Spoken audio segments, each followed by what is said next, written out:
తిరుమల కల్తీ నెయ్యి వ్యవహారంపై అధికార ప్రతిపక్షాల మధ్య మాటల యుద్ధం నడుస్తుంది. చంద్రబాబు సమయంలోనే బోలేబాబా డైరీ నుంచి నెయ్యి కొనుగోలు చేశారని వైసీపీ నేత భూమన కరుణాకర్ రెడ్డి ఆరోపించారు. అయితే భూమన వ్యాఖ్యలకు మంత్రి అనగానే కౌంటర్ ఇచ్చారు. కల్తీ నెయ్యికి భూమన కరుణాకర్ రెడ్డే కారణమని విమర్శించారు.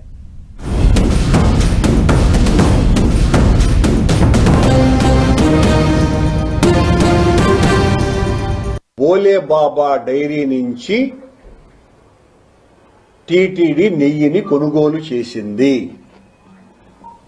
అంటే చంద్రబాబు గారి సమయంలోనే ఈరోజు నిందితుడుగా సిట్ పేర్కొన్నటువంటి కల్తీ నెయ్యిని తయారు చేసిన ప్రధాన నిందితుడైనటువంటి బోలేబాబా డైరీ చంద్రబాబు టైంలో కూడా నెయ్యిని సరఫరా చేసింది అన్న విషయం సిట్ స్పష్టంగా పేర్కొన్నది.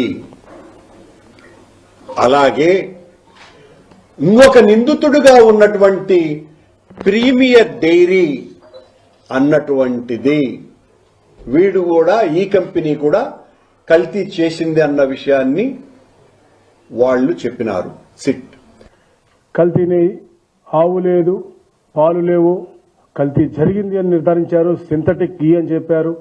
అడల్టరేషన్ జరిగింది,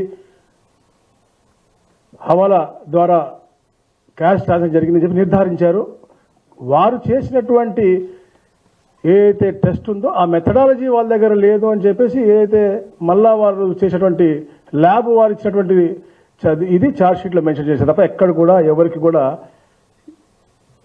లార్డ్ కానీ లేకపోతే యానిమల్ ఫ్యాట్ లేదు అని ఎక్కడ కూడా ఇవ్వలేదు. వాళ్ళ దగ్గర మెథడాలజీ లేదు అని చెప్పారు. సరే, అది జరుగుతున్న తరుణంలో తిరుపతిలో ఒక ఆయన దైవద్రోహులు అని చెప్పి ఫ్లెక్సీలు పెడతాడు, యాగాలు చేస్తాడు. ఎవరైతే దీనికి ముఖ్యమైన కారకుడో అప్పుడు చైర్మన్గా ఉన్నటువంటి వ్యక్తి భూమన కరుణాకర్ రెడ్డి అనే మనిషి, ఆయనే ఆ ప్రాంతంలో విద్వేషాలు రెచ్చగొడతాడు.